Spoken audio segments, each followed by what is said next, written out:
Ever wonder where it all began? Not just for you and me, but for society as we know it?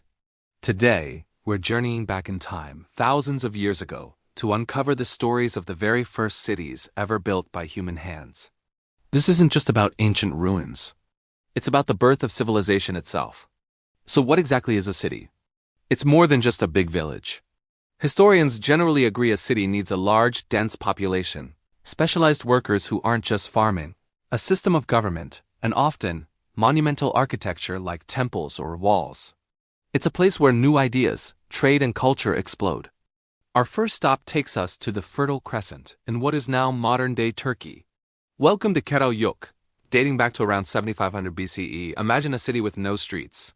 People lived in tightly packed mud brick houses and entered through holes in the roof, using ladders to get down. It was a massive settlement for its time, home to thousands. Art was everywhere, with intricate murals and figurines suggesting a rich spiritual life.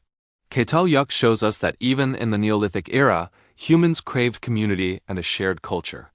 Next, we travel south to Mesopotamia, the land between the Tigris and Euphrates rivers. This is where things really kicked into high gear. Around 4000 BCE, we see the rise of Uruk, often called the world's first true city.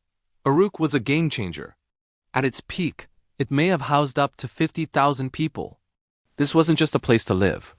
It was the world's first metropolis. What made Uruk so special? Well, for starters, they invented writing.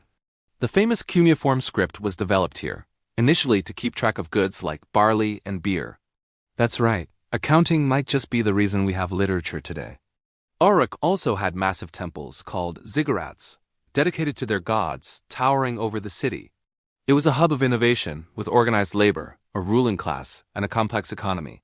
Life in Uruk was a far cry from the simple farming villages that came before it. But let's not forget other parts of the world. Over in the Indus Valley in modern-day Pakistan, the city of Mohenjo-Daro emerged around 2500 BCE. What's incredible here is the level of urban planning.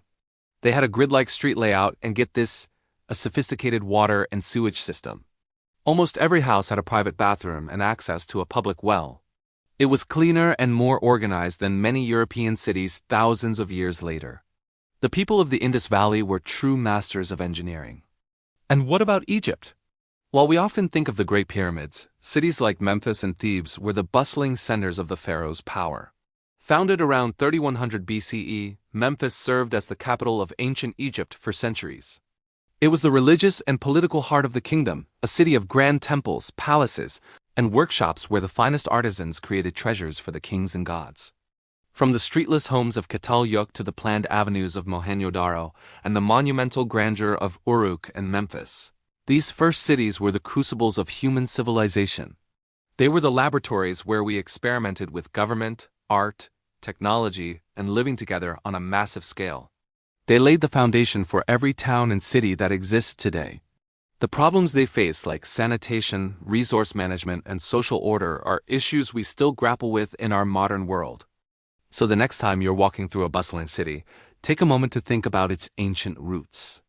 You're part of a story that began over 9,000 years ago, with a handful of brave pioneers who decided to build something bigger than themselves. Thanks so much for joining me on this journey back in time. If you enjoyed this, don't forget to hit that like button, subscribe, and ring the bell so you don't miss our next adventure into history. See you next time.